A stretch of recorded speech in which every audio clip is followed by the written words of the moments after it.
what is sort of trending on social media right now, or at least in all of my news feeds, is this idea of, the Hollywood has come out with the accusations that someone's been sexually assaulting countless women. And so someone put forth the call for women who have been sexually assaulted or harassed to make their status just hashtag Metoo. And I think it started with the idea of showing the prevalence of like how many times this has happened. And also I do want to clarify, there's been a lot of discussion too that it's not just for women to put it up there. It's for anyone who's been sexually harassed or assaulted. Well, so, guys too. Yeah, so any guys can as well.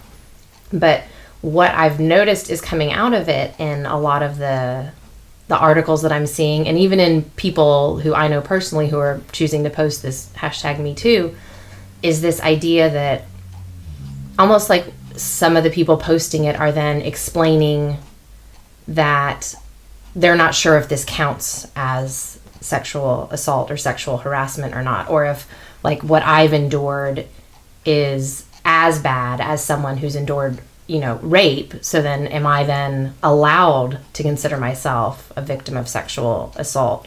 And so I'm just so interested in how there's so much second guessing and self-doubt, and kind of the language that's coming up with it is this idea of, like, if mine's not as bad as yours, does it then matter that it happened to me, almost is what I'm hearing from people. Wow.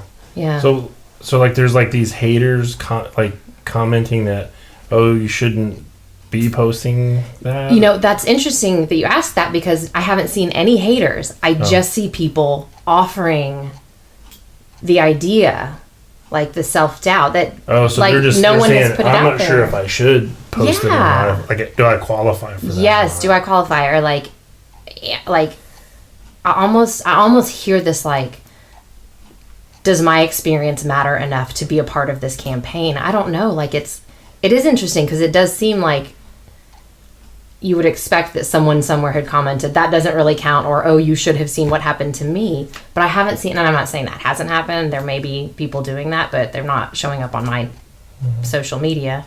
But it is the same response as though someone had done that. Like everyone feels like they have to, not everyone, but I've just seen so many people feeling like they have to justify that they felt that someone somehow wronged them or, was inappropriate with them.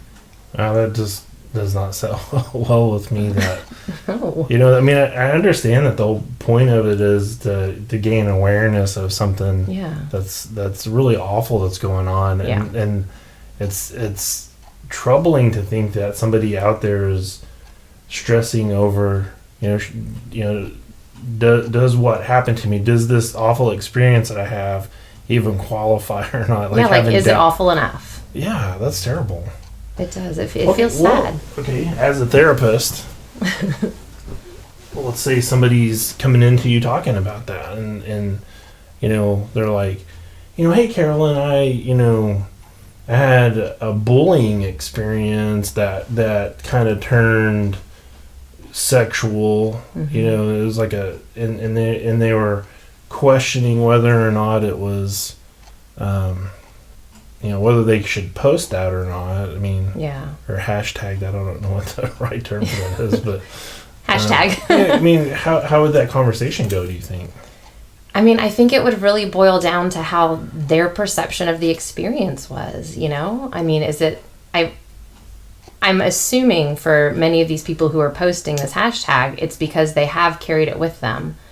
I started seeing people also giving the excuse that they had waited so long to share it because they didn't want it to seem like they were jumping on the bandwagon or trying to sound like a victim, and almost the idea that if I speak up, are people even going to believe, like, am I going to get the judgment that doesn't count, or that I, didn't handle it well, or I somehow had it coming to me, things like that. So that's completely not what you asked me, but that just popped into my head, like, as something else that's just the thought patterns. I'm almost focusing on the weight of this decision, even to make it your status or not. That to me is the whole something that's so private. Yeah. To do it in a way that I'm not a big social media person anyway. Yeah. So the idea of hashtagging something that says that, and I mean, even just puts you in that space. Yeah. Even if you don't explain what happened to you. Like some people put #MeToo. I was walking down the street and someone yelled something about a particular part of my body that was offensive to me. And some people are posting, I was in an abusive relationship and I was raped and, here's what it was like. Mm-hmm. So even the idea of posting just Me Too without an explanation sort of opens it. That is a lot of vulnerability, I think, for people to put that on there.